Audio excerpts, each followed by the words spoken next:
12,000 individuals were displaced in Lahaina, and within 14 days, 7,996 people ended up in hotel rooms. And many of those individuals are still in hotel rooms because we just don't want anyone to be homeless. And long term, as you know, we're going to rebuild housing for people. It takes a lot of energy, a lot of resource, and a lot of time. What we need to do right now, the only housing that's truly available is short-term rentals. Hawaii Governor Josh Green has what I would argue is a fantastic idea to help the victims of Maui's devastating wildfires. He wants to turn short-term rentals into housing, temporary housing, of course, for the victims of the fires who lost homes, whose homes are so damaged they can no longer live in them until they're rebuilt.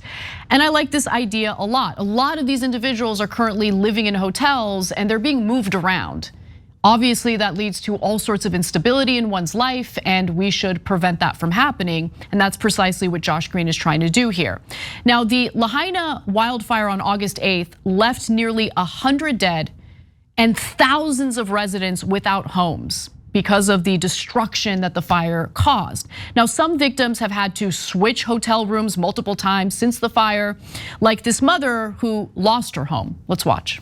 Kamalani Kaholakula and her 2-year-old daughter have moved 5 times between different hotels since losing their Lahaina home.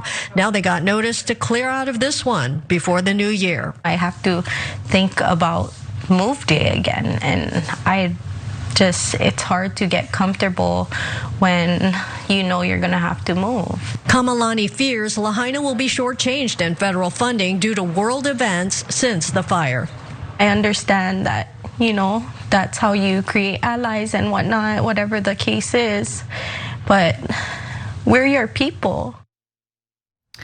There's even a group of people who are currently camping out on a beach just in front of a resort, and they're vowing to stay there until short-term rentals are basically converted for the use of residents who have been victimized by the fire. Take a look. Today, there's the second reading on a bill over at the County Council on Maui. They have proposed, with the mayor behind it, they've proposed to give people tax relief, to give them property tax relief so that for a period of time, I believe it starts at 18 months, they won't have to pay any property taxes. And that could help people to the tune of thousands of dollars per month be able to afford to convert over to long-term rentals. Also, and this is very important, we're going to be offering fair market value offers to the people that are right now renting out their properties as short-term rentals. This is with support of FEMA. This will be support of the state. Is it expensive? Yes, it is. Is it necessary? Well, in the short term, it is also necessary because leaving people in hotels, and as of yesterday, it was 6,297 people still in hotels. It's extremely expensive, and it's difficult to live that way for much longer. So apologies, I thought that was gonna be a video featuring the group camping outside the resorts that feature the short-term rentals.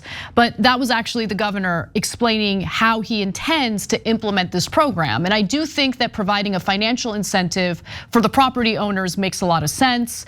Hopefully that will persuade them to go along with this plan. And I think it is a good plan. It's a short-term plan.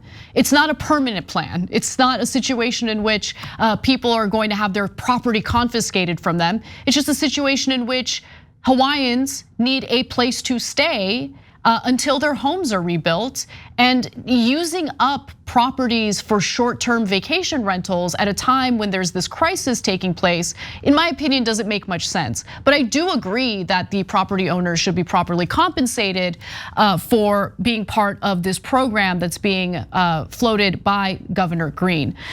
Now, FEMA will pay for units rented out to about 2,000 of the families who need housing. The state of Hawaii and private philanthropists will cover rent for the remaining 1,000 families.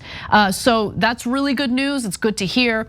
But if the incentives FEMA and the Maui government are offering aren't enough, Green said he's prepared to use the hammer of post-fire emergency orders to make sure owners of short-term vacation rentals extend them to long-term units if enough spaces aren't converted voluntarily by mid-January.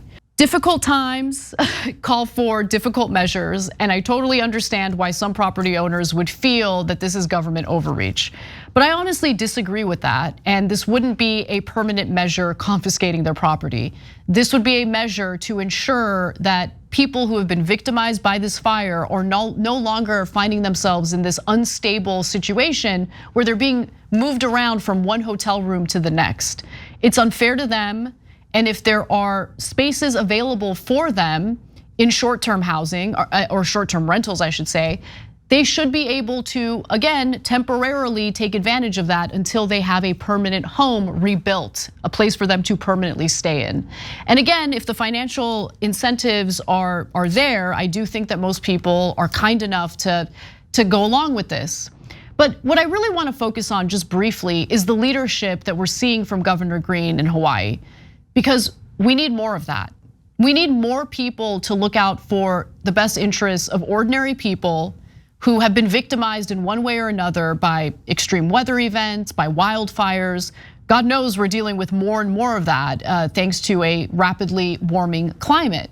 And so if we can all chip in, and if we can actually have real leadership in local government, as is the case here, I do think that Americans would fare much better following these tragic events. Unfortunately, we're not seeing this kind of thinking all across the country, but we are seeing an example of good leadership, in my opinion, here in Hawaii. So let's try to take this as an example of what we should expect from lawmakers all across the country, whether we're talking about federal lawmakers who represent our districts or our states, or whether we're talking about local lawmakers on a state and local level. So we'll see how this plays out. I love the thinking that we're seeing from Josh Green, and I hope we see more of it moving forward in the future. If you enjoyed this video, that's because of our members. They make us independent, they make us strong, and they make us honest. Become a member today by hitting the join button below.